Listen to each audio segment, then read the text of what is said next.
What is up, you guys? I am going to do another episode of Ranting, Raving, and Ridiculousness, which means I'm just going to talk about several subjects. But what I'm going to do for you this time, and maybe it'll kind of cut out people that didn't like these ones as much, because that one didn't get as many views, the first one I should say. Here's what I am going to be talking about first. So, if you're not interested, you can just stop watching, I guess. I'm going to talk about a video game that I've been playing that I feel needs some recognition because it's kind of stuck in the past and nobody talks about it. I will be talking about a kick-ass album that I think a lot of people should listen to, mostly metalheads, but still, it's a pretty interesting album. I think a lot of people will find it interesting. I'm going to be talking about a movie that's going to be coming out in some point in the future.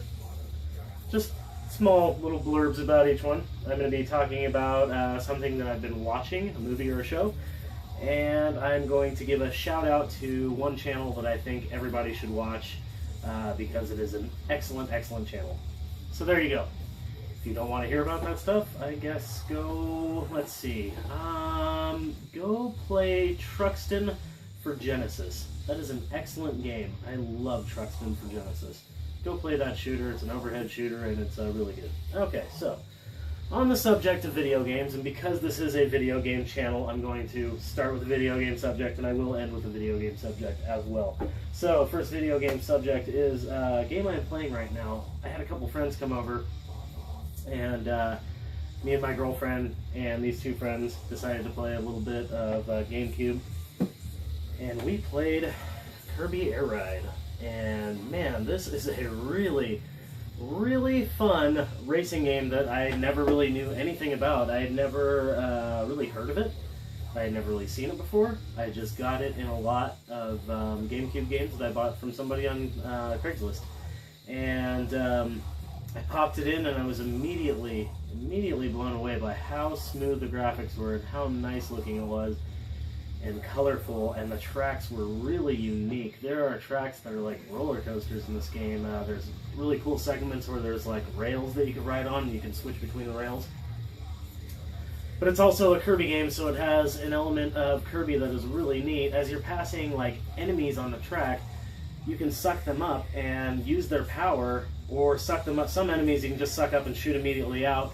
Some enemies you can suck up and like actually gain their power for a limited amount of time. Like you can glide with one of them, and there's the spiky ball, you can shoot spikes out, and there's one that throws fireballs out. And so it's really neat because it actually has kind of an element of tactics to it, because you have to strategically suck things up, because every time you have the power, you start sucking things up, you slow down. So therefore you're giving the opponent a chance to catch up to you or pass you while you're trying to get somebody's power. So sometimes you don't even want to try to suck up powers, you just want to power through the race and get through it. But you know, it's a fine balance. You have to decide if it's worth it to try to get this enemy, and if it is it going to be worth it to try to fire it at the enemy. It's really cool. This is a game I very highly recommend. Kirby Air Ride. It's not too horribly expensive. If you want a complete in box, it's probably going to be like $25-30 I think, but really fun, very, very fun game. Okay, so the album I've been listening to. This is probably obvious to friends of mine or friends or watchers of my other channel, because I have mentioned it at least once or twice, and that is Panopticon Roads to the North. Now, Panopticon is a very interesting band, and I use quotation marks because it's just one dude. He does everything himself, and he records everything himself, and it is truly unique black metal. It's black metal, but it's also mixed with bluegrass. Did I mention he's from Kentucky? He's from Kentucky. His name's Austin. Very unique individually. Very unique individual. He is all about like anarchy and just subjects I'm not usually into. Some of his lyrics are kind of post-apocalyptic. They're all very thought-provoking lyrics. Every album's kind of got a theme. The last album, Kentucky, was really good.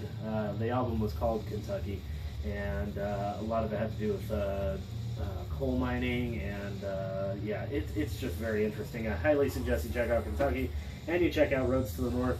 In my opinion, Roads to the North is just a little bit more cohesive as a musical project. It flows a little better than Kentucky, which was kind of jarring with its bluegrass song, black metal song, bluegrass song, or it would be like black metal song, or black metal song with like bluegrass part, then would stop, and then it'd be black metal again. This is a lot more fluid, where there's actually black metal parts with bluegrass mixed in, and just flows a lot better. So I definitely recommend you check out Panopticon, Roads to the North. It's his newest album, and it is incredible. It's very good. I listen to it all the time. Okay, so, movie that's coming out that I am very excited about, yet I've heard nothing but bitching about online, and supposedly there's going to be a live-action Ghost in the Shell remake, and I am very excited for it. I guess what everybody's pissed off about is Scarlett Johansson is supposedly going to be the lead character, which makes a lot of people ooh and ah and boo and be pissed off because she's American. But the thing is they never really specified in the animated Ghost in the Shell what nationality the main character was. It really didn't matter. Yeah, so I don't know why that's such a big deal. In my opinion, it sounds really freaking cool. A live-action Ghost in the Shell sounds awesome. I am not the hugest anime fan, but there are a few that I really love, and Ghost in the Shell is one of them. Another one being Ninja Scroll. But yeah, there's a couple. Anyways, yeah, what do you guys think about that? Do you think that's going to be any good, Ghost in the Shell live action? I mean, I can see it just being explosive action and just awesome visuals, and it just sounds awesome to me. It sounds like a perfect idea. I don't know why nobody's thought of it before. Maybe because they thought it was a terrible idea. I don't know. Personally, it sounds good. Some people are just bitches, I guess. Or maybe I'm the bitch for thinking that it's going to be good. Getting myself set up for disappointment. But I generally don't anticipate movies in a good way, and this is one of the few that I am. Okay, so, on to watching things. I'm going to mention something that I have been watching, and this is actually something I've been watching for a long time. You may be familiar with this guy from shows such as No Reservations or Parts Unknown. This is Anthony Bourdain's first TV series, and it is an amazing series. This is really good stuff. I don't want to say it's a little outdated. Visually, it's not as streamlined as No Reservations or his newest show, which is on CNN. But Anthony Bourdain's oldest show has a lot more grit to it. He goes to a lot of countries for his first time in these episodes, so it's kind of interesting to see how he's developed as a traveler, because he started out as a chef, and had no stardom at all. He wrote one book and basically got to stardom with this one book, and he basically decided to travel and film it, and so there's a lot of elements of him speaking about food a lot more candidly and getting a little more in depth with the cooking element, not so much the travel element that he does now, which I love equally as much. Anything Anthony Bourdain pretty much does, I love. But this one, like I said, is a little more interesting because it is just, it's a little more raw, and he's a lot newer to traveling, and it makes it a little bit more interesting.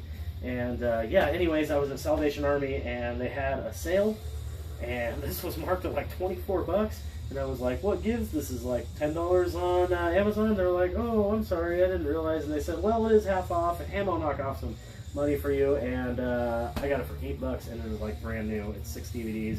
Hell yeah, every episode. I suggest you watch this. If you like anything Anthony Bourdain, or if you like cooking or traveling, bam, very good show. A cook's tour, yes. Subtitled In Search of the Perfect Meal. Okay, so now I have only one more segment left, and that is back to gaming. I'm just giving a random shout out to a channel that I think really deserves mention, and he's got enough subscribers that I'm not sure he's even going to know that I did this. If you watch his channel, or if you know him, let him know that I did this for him, but it doesn't really matter. I'm not doing this to get attention. I actually just want people to watch this guy's channel. My friend Jake told me about this channel, and I watched it, just one episode that he showed me, and then I watched a ton of it. That is SNES Drunk, S-N-E-S Drunk, and SNES Drunk is an awesome channel.